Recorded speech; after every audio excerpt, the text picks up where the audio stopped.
ಮೈಸೂರಿನ ಚಾಮುಂಡಿ ಬೆಟ್ಟದಲ್ಲಿ ಈಗ ಭಕ್ತ ಸಾಗರ. ಆಷಾಢ ಮಾಸದ ಪ್ರಯುಕ್ತ ನಾಡದೇವಿಗೆ ವಿಶೇಷ ಪೂಜೆಗಳು ಜೋರಾಗಿದೆ. ಆಷಾಢದ ಮೊದಲ ಶುಕ್ರವಾರ, ಶನಿವಾರ, ಭಾನುವಾರ ಸೇರಿ 3 ದಿನಗಳಲ್ಲಿ ಸುಮಾರು 1.5 ಲಕ್ಷ ಭಕ್ತರು ತಾಯಿ ಚಾಮುಂಡೇಶ್ವರಿಯ ದರ್ಶನವನ್ನ ಪಡೆದಿದ್ದಾರೆ.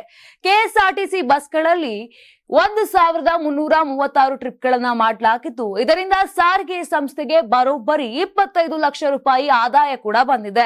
ಈ ಬಾರಿ ವಿಶೇಷವಾಗಿ ಉಚಿತ ಬಸ್ಗಳು, ಓಲ್ವೋ ಬಸ್ಗಳು ಹಾಗೂ ನಗರ ಬಸ್ ನಿಲ್ದಾಣದಿಂದ ವಿಶೇಷ ಸೇವೆಯನ್ನ ಒದಗಿಸಲಾಗಿತ್ತು.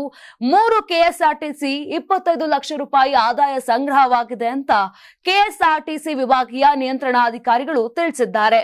ಇನ್ನು ಆಷಾಢ ಶುಕ್ರವಾರ ಉಚಿತ ಸಾಮಾನ್ಯ ಬಸ್ಗಳು 310 ಟ್ರಿಪ್ ಆಗಿದೆ.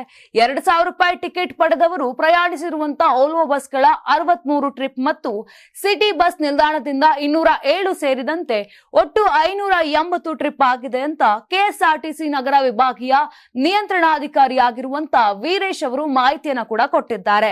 ಇನ್ನು ಕಳೆದ ಶನಿವಾರ, ಭಾನುವಾರದಂದು 228 ಟ್ರಿಪ್ ನಲ್ಲಿ ಜನರು ಲಲಿತಾ ಮಹಲ್ ಹೆಲಿಪ್ಯಾಡ್ ಬಳಿಯಿಂದ ಟಿಕೆಟ್ ಪಡೆದು ಬೆಟ್ಟಕ್ಕೆ ತೆರಳಿ ದೇವಿಯ ದರ್ಶನ ಕೂಡ ಪಡೆದ್ರು.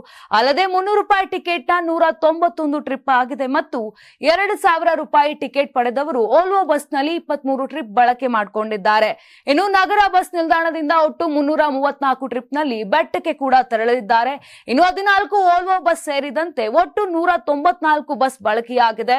ಒಟ್ಟು 3 ದಿನಗಳಲ್ಲಿ ಅಂದಾಜು 1.5 ಲಕ್ಷ ಮಂದಿ ಚಾಮುಂಡೇಶ್ವರಿ ಬೆಟ್ಟದ ಆಷಾಢ ಮಾಸ ಆಚರಣೆಗೆ ತೆರಳಲು ಕೆಎಸ್ಆರ್ಟಿಸಿ ಬಸ್ ಬಳಕೆ ಮಾಡಿಕೊಂಡಿದ್ದಾರೆ. ಇದರಿಂದ ಸಾರಿಗೆ ಸಂಸ್ಥೆಗೆ ಬರೋಬ್ಬರಿ 25 ಲಕ್ಷ ರೂಪಾಯಿ ಆದಾಯ ಕೂಡ ಬಂದಿದೆ.